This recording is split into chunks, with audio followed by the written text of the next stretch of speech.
February 27th, 2023. It's been a while since I've done a video, so I wanted to do a quick update.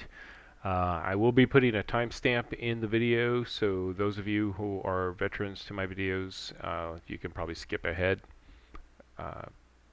Mainly, we're going to start out with OpenXR Toolkit. If you are not using Toolkit, some of the things I'm going to be talking about you'll want to skip ahead to just go to basic settings, maybe into the Nvidia Control Panel, make sure those are set up correctly. There's some other stuff you can do. But most all goggles I do know that are out there are supported. It does have the headset compatibilities. You can go through and see which ones you can use and look and make sure that you're not doing any of this and messing up your system. So definitely go through the quick start features and compatibility before you even get started on any of this, and look at the supported headset. It'll go through, it'll tell you each one. So you'll see if you have that, if it's on your list like Valve Index, etc. And it does a support, and it says yes, it supports Toolkit, requires OpenXR in Steam VR, so that one I will point out because you'd have to use the Steam version, so we'll need to jump ahead. Same with the Pico. I know people who are using the XR and getting bump up with the Toolkit. So I'll be focusing mostly on the Microsoft HP Reverb G2 because that is what I use, and I'm going to go through some of the other settings. So quick start, again, go through that, do the download and the setup. You'll download the latest version. Once you get that downloaded, you'll get that all set up. You'll need to go to the OpenCompsite information. You'll scroll down. It actually has it a little bit further down. It kind of explains what's happening, why you're doing this. So if you're new to this, make sure you read through and look and see, like I said, not only that, but the games it has a list of. So you can go through. I'll be talking about IL2 primarily. It does use Toolkit. Notice number 3, it doesn't support foveated rendering, which is fine. It's not going to make a difference. Okay. So once you have that, this is the other link you'll have to click on for the composite. This will bring you to where you'll see a bunch of licensing information, people working on it, and as you go down it talks per game and system-wide. They recommend just doing the system-wide. You'll click on this, it'll download, get a little warning saying, hey, warning, you know, make sure it's trusted, da-da-da. If you're going to have to do the per game installation, this is where you've done this setup and you've installed OpenXR Toolkit and you're still not getting the game to run. I've had that happen with maybe 20% of the players. Make sure whatever OS you're running, if it's 64-bit or 32-bit, double check your system, download that version, and you can install it directly into the file which has OpenVR API DLL. Just search the game you're going to be using, either IL2 or DCS or any other type of VR sim type game. Find that file, rename the file to backup at the end, and then copy paste the new one you just downloaded into the file. I always make sure you do a backup of that, either make it as a copy at the end or whatever you do in your backup files of the original, just in case this doesn't work for you. You're not pulling your head out and wishing you had never even started this project. It gives you a nice jumping off point, and then if you run into problems, you know, you go back to their website and read through their help guide. Very, very helpful. It'll help you figure out the problems. And worst case scenario, you could always reach out to me on Discord. I know I've helped hundreds of people already, so one more won't bother me. So, all right, so we're going to go into the next thing. Once you have those two set up, that's pretty simple. You'll see it up and running. You'll see the games that you have installed. The blue check mark will be on there. The first time you do this, it will not automatically appear with the blue check marks until you've gone through and done the compositor. For me, I have it's saved in a file under games, so I just go into OpenCompsite. You'll run it. In the past, I had said I wasn't using Steam VR, but one of my kids uses the VR, so there's some games in Steam which we'd have to do, so we'll switch it to Steam when we're in a Steam environment gaming. And then, of course, OpenCompsite when I'm doing IL2 or DCS. So those are the ones, that's how that works. If it's an update, there will be a box right here that will pop up Once you've unzipped this and created a file for it, I just named mine OpenComposite. Then you'll automatically update all of the files automatically for you for the Open Runtime DLL, so you don't have to do it manually. So that's the basics.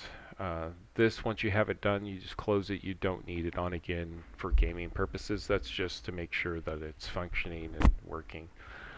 In order to get to work on the OpenXR system, you have to go into OpenXR Toolkit. So let's go here. Actually, I just go into Files and do it this way. I'm using Windows 11 now. I recently switched over. I did see an improvement in Windows 11 from Windows 10, so if anybody's wondering, should I jump? I saw an improvement in VR. There's a lot of things I did enjoy about that, in general. So yeah, if you are looking at that, definitely do the upgrade if it's still free for you. It's worth it. Okay, so here's the Windows version that you'll have to have installed if you're running a HP Reverb G2. That's part of all the Windows Mix Reality systems here. If you're not in an open Windows Mix Reality headset, just skip ahead to the next chapter and find something that does apply to you.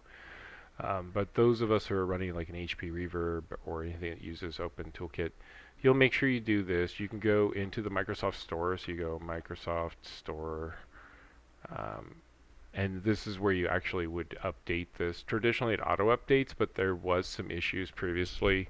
So I'll go into my library and I'll just check and say, okay, is it in my apps? It'll usually just pop right up when you see, oh yeah, I need to update or do anything. But right now I have none. The last update looks like it was in December of 2022. So pretty much if you've had it updated since then, you're probably good. I haven't seen anything since. So that's again for new players. Do not mess with this part if you are going to be using the toolkit. This is all done inside the toolkit. So again, don't change any of these basic settings in here. Use the toolkit for that. And I'll go through that later when we go through the toolkit. So anybody using Nvidia, this is going to be for the Nvidia. Currently I am running a 4080, which is the Zotac Gaming Airo Extreme version, which is really nice card actually. I had a 3080 previously. It was the Nvidia with the 12 gigabytes of RAM, and I sold that on eBay. Was able to get like $750 on that, which I basically parlayed into the new card, cutting my cost in half because I got the new card for around $1,350 with tax. So the tax was like 160 of that. Not a bad upgrade, and it's a good way to kind of do it. I look at video cards like the used car market, and if you take care of your cards, you'll get a good return. I've been on eBay forever, so it does help. So anyway, these are the settings on my cards. I'm going to go through. I'm just showing which card I have. What is it all, the driver version, so people are going to kind of look at that later. We're going to go into IL2. If you are new to this and have never done it before, you'll need to go in and add each individual game. This is where you do the add. You can browse and find the executable for it. It does list a lot of them in there. The launcher is something that you're only going to find if you're in the non-Steam version. If you're in the Steam version, you'll need to find the executable inside your Steam file, which will be different than mine because I'm in the non-Steam version. But again, find that executable. Don't use the one off your desktop. Go to the file, find it, and set it. So once you have that set up, these are the settings that I'm recommending with the Nvidia Control Panel. And this is after putting over at least 300 hours of flying IL2 and VR. So these will apply to IL2. DCS, this does apply to DCS also, because these settings greatly affect the HP Reverb G2 and the overall performance in both just VR in general for the flight sim type games. I haven't tested it in Microsoft, so if you are a Microsoft flight simmer, definitely test these and then leave some comments just so people who also participated in that kind of got out of that. I've been too busy. So again, we're going to start at the beginning. Image scaling, you want those all off. So the rule of thumb is everything is off or application controlled, but I'll go slowly through it so you can see it. Off on everything going through gamma, application controlled on the anti-aliasing. In IL2 and in DCS, this is both controlled in the game. Don't try to overdo it, you're just stacking, so don't do that. Transparency, you can turn that off. Unless, you know, maybe a 4090, I don't know, but I don't see any reason to even have that on, to be honest. It doesn't work in the Sims. It just kills FPS. Off for everything else. G-Sync compatible, that doesn't really matter anymore. I've tested it a million different ways. I've said before, leave it on or off, but I turned my monitors off, something I picked up from another YouTuber and VR simming, and I do recommend that. You get a greater performance in general. The FPS is still just solidly anywhere from 15 to 20 FPS better by having the monitors off when you're in VR. So just do it. Next is the MSAA. Again, you'll be doing that in your games. You'll be choosing the variation of anti-aliasing you're using in game. Primarily focusing on IL2 for this video, so I will do one later for DCS. That will be applied to both anyway. So preferred performance for this, just leave it on. Basically, actually auto is what it's supposed to be set to. This is the OpenGL compatibility. That's just basically auto. Always set this one to the card.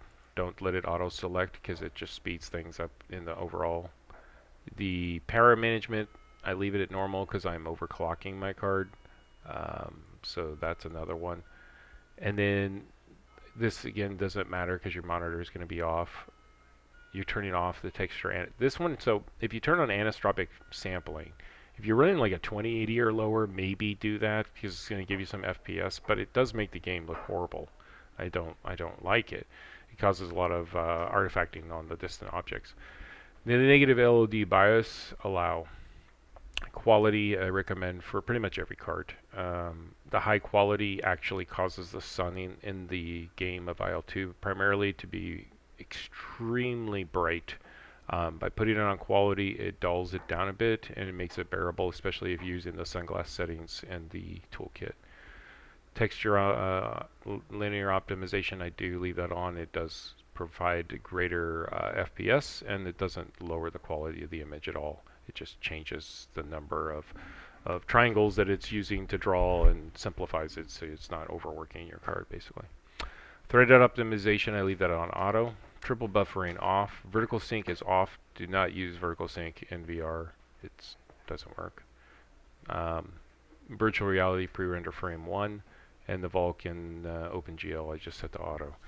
So those are the basic settings there. That has been pretty much what I've been using solid now for, I would say, at least 8 months. So those are the best settings I found. And then I had the exact same settings on my 3080. Got pretty much identical performance that I'm getting out of the 4080, other than I haven't been able to bump up some of the settings, which I'll get into later in the video. So we're going on to the next section here. In the next section, I'm going to go ahead and talk quickly about the Geforce experience. That one, a lot of people say, oh, I don't want bloatware. It doesn't really run in the background when you're running the games or anything like that. But just updating the drivers, a lot of people just go in and they'll just say, hey, I want to install the driver. Well, if you're going to install it, there is an option. So let's say I'm going to reinstall. You have Express or Custom. Always take the Custom version. And what this is going to let you to do, which I don't want to start this, but is you want to do a clean install every time. So we're going to say yes, whatever. If you don't do that, you end up creating a lot of errors that you're not realizing. But if you do that, you're going to have to go back in every time you reinstall your drivers and go and redo. So this is where you would check clean performance. I've already done it, so I'm not going to bother doing this right now. But that's where you want to do that. But when you do, you're going to have to go back into the control panel and do those settings we did. So if you don't remember, just jump back to the video, watch it again. Okay, so I want to go into the startup file. And here's the current settings I'm using with my 4800 Ti here. It's basically I think an Airo Extreme by Zotac. So detailed res. This affects VR players and flat screen players. I've had some flat screen players test this. The detailed res increases and decreases the size of the draw distance for the ground targets. That's your buildings, your tanks, air. It seems to affect aircraft. I'm not 100% on that, but I do notice a difference on the size of the planes as I close on them. This is one of the main ones, but mainly ground is what I've looked at this. This is off of their forums. And it does affect those buildings as the draw in comes in. So the rule you want to match is, let's say you're doing it on your flat screen and your resolution is like 2560 by 1440 or whatever. The highest you could go is like 2560. The lowest would be like recommended 1440. The default is 1080, I believe. So on the VR, I'm just setting mine to the base mid-resolution of the HP Reverb. Whatever goggles you wear, you can just set that to it. So if you know yours is like, 2730 or, 1820 or whatever it is, set that. What that'll do is it helps when the overall draw comes in that the buildings are more life-size to you when you're playing in the game. And it makes a much more enjoyable experience in VR when you can fly into the around the buildings, and as you're diving in, the buildings draw in a little quicker. This is an FPS hit, so if you have an older system like a 2080 or older, you may want to leave that at 1080p, but you can play and see how hard it hits your FPS and if it's worth it. So next, far blocks, all this I'll just copy paste. I found the full height and width. I'm just matching my flat screen with it. When I actually increased this number too much, I had issues with the maps and interfaces, seeing the text pop up in the screen if there was like a call out for a bandit in a certain zone, those kinds of things. So by leaving this alone, you can set it to that. But that's what I found to be working the best, and I haven't tried to bump that back up. HDR, I'm going to say, guys, definitely leave it off. Spotting wise, I can't test it on and off, but it's horrible. It's not really that good for VR. I keep using Clouds 0 even with the 4800. It's a huge FPS hit, and the clouds don't look better in VR at the higher set. They look great on the flat screen. I've seen them. They look great. But whatever the program is doing to create that 3D gorgeous illusion on a 2D screen, in 3D it looks like garbage. So the 0 actually, most people, I'd say about 90% have said that they've all gone to 0 there. GPU compatible, that's never worked anyway, so don't, if you think you're running SLI, you're not. Mirrors 3 is fine. MSAA. So I'm doing a quick edit. I had a typo earlier, so I don't know if any of you saw it. It didn't seem to change anything, but MSAA 1 is on, 0 is off. That's FXAA. I'm using 2 times multi-sampling. 2 would be 4 times, and 3 would be 8 times. At 4 and 8 times, I get really bad FPS. So I'm just not messing with that. And it doesn't seem to affect the game. As far as visibility and everything goes with MSAA 2, basically, which is, the base setting. You can go into the game and set it, but if you do, you're gonna have to come back and just reset the detail res. It seems to throw that off. So I wanted to make that quick correction, but everything else on here you guys will be able to see. I'll post it up. There's nothing huge. Definitely use shadow quality 4.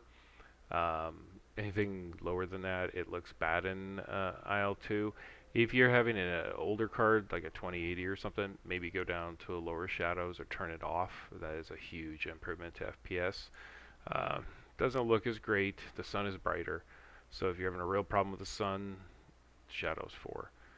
That helps also. So let me get...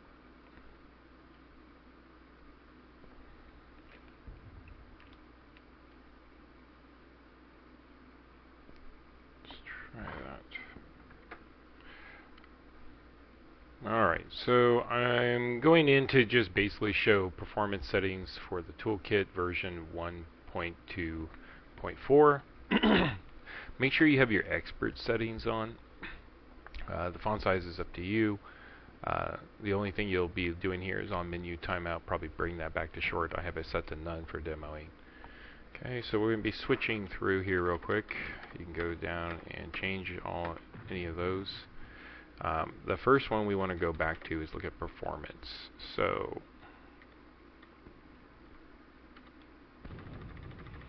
back to performance. Alright, so under performance, one of the things you want to make sure you're using is, I'm using FSR right now. I find that to be the best. You can try the NIS. CAS is not using your GPU, it's just using the CPU. It's AMD kind of thing. Laptops probably might see an advantage there. I'm not sure, but I don't know many laptops that are VRing. Okay, so next is anisotropic. We have that set off unless you have a special headset that requires that. The HP Reverb G2 does not. Size, you'll see here I have this set to 80%. We're undersampling it, basically doing the FSR trick. A lot of people talk about this in the 4K screens and stuff like that. They're like, well, it's not as good as if it's native and blah, blah, blah. That's true, but VR is a whole different animal, and this is going to get you some of the best settings. In fact, let me go ahead and just move this, because that's not going to affect it. My headset's sitting on my table, and every time I move my arm, it vibrates. It's very irritating. Alright, so with that, all that said and done, do the 80%. I'm using a 480, basically Ti. I want to say it's the Zotac Gaming Airo Extreme. I even running this a little bit higher, the visual wasn't that good, and I made a compromise with it, and I'll go through these compromises. So set it to 80, sharpness 100, all. Turbo is working. You do not get a true FPS, so if I turn my FPS on and we want to look at the advanced or developer menu, one of the things you're going to notice here, you have to have turbo off. There we go. Let's just let this time out real quick. You have to have turbo off in order to see what is actually happening between your CPU and GPU. Now, these numbers, of course, aren't really that valid since I'm not flying. I'm just in the lobby menu. But when you turn the turbo mode back on, and you go back on here, you actually do get a higher FPS rating, but you start to get a default. So when you're going to be playing and you're trying to see what is the transfer rate between my CPU and GPU, those numbers are going to be giving you an error if you're in turbo mode, versus when you're testing, you want to have turbo mode off for your settings, then turn turbo mode on and say, okay, am I getting 90 FPS? Does this look good? Yes. So you can be under a 90 FPS when you're testing, you know, as long as the CPU, GPU aren't bottlenecking, like you're getting, for example, when I was running 8 times MSSA as a test, I was getting 32 on the GPU and like 8 on the CPU. Massive bottleneck between the two. When I brought it back down to MSAA 1, no bottleneck, and the clarity was just as good as I could see. At 8, less all the severe stuttering and a 30 FPS drop. So there you can look at those. Maybe like 4090 overclocked or something like that might be able to go a little higher, like MSAA 4 or something like that. But not so much for the 4080s and below. I can do the MSAA 1 all the way down to the 3080 Ti, which was EVGA overclocked 12 gig. I was able to do that on that one. If you have less than that, I would recommend just sticking with FXAA. Get the most you can out of it, and if you're really on an older card, test between FSR and NIS. I saw a little bit of higher FPS on NIS, but the visuals are garbage. So if you can stay in FSR, the better thing to do would be to just decrease your size a little bit more. You can go down to like 70% and still be upsampling. So let me go back here and change this.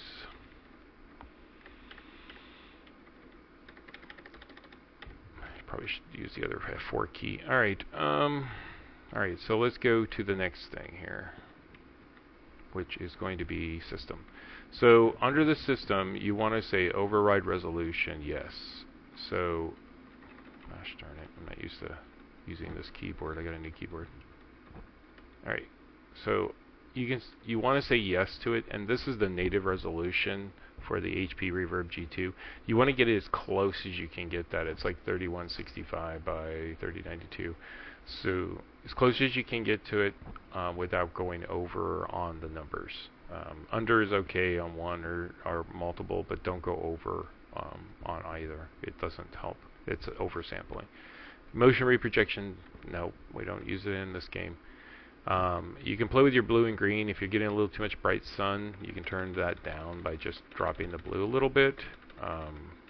That helps with the red pumped up. But you'll have to play. Each person's a little different. If you're colorblind, this is where you'll go in and change your RGB to help you there. Adjustment zoom. The zoom in this game, I mean, you can go quite a bit of zoom, but then you're just swinging your head around in a very small pie shape. You're losing field of view, basically. So just so you understand, what that's doing is a field of view adjustment. No different than if you did it in game, except for it's permanent. I don't use a shaking reduction. Okay, so I do use the appearance settings. You can mess with it. I've been playing with it a little bit. Do your own settings, what you want. Here's what I want to talk about is world scale. So I'm using 160% world scale. It makes the planes, this is something I picked up off of another YouTuber who does sim racing.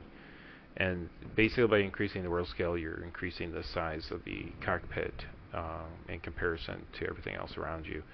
It really is helpful in the closer dogfights. When you're within 300 meters, it feels like you're in 300 meters, not out in La La Land. The looking around the plane is much easier. You will have to recenter yourself using head centering for the game. F10 I think is the default, but you'll have to look at your settings, and that just resets your head inside the aircraft where you want it to be centered. If you're flying something like a 110 or a JU-88 and you're in VR and you're stuck over on that left-hand side of the cockpit, kind of jammed in, you can actually just lean over into the center of the cockpit and center yourself. So your head would be centered more in the center of the cockpit. You wouldn't be on the gun sight, but it's not that hard to move your head over to the gun sight if you wanted to. In reality, you're probably just aiming in that plane. JU-88s aren't really dogfighters, so unless you're kind of a specialist in it or something. That's about it. So those are the basic settings. Again, turbo is working. It's what I use when I'm in game. It gives the best FPS. It's pretty nice.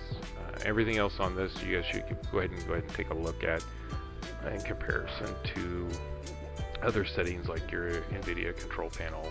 All of that combined. If you are using these settings and you're in a 3080 or better and you're using HP Reverb G2, you're going to get phenomenal results. If you get anything that's kicking you, like your FPS is dropping off, just go from MSAA back to FXAA, switching that to 0, and you can go up to 4 times, no problem.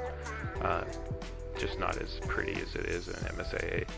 So we're finally getting to MSAA. The cards are getting there. The technology's getting there. It's only taken about 3 years on this path with VR, but I am starting to see that trajectory come together to where you'll probably be able to max this game out in the next 3 years with the future video cards coming out. So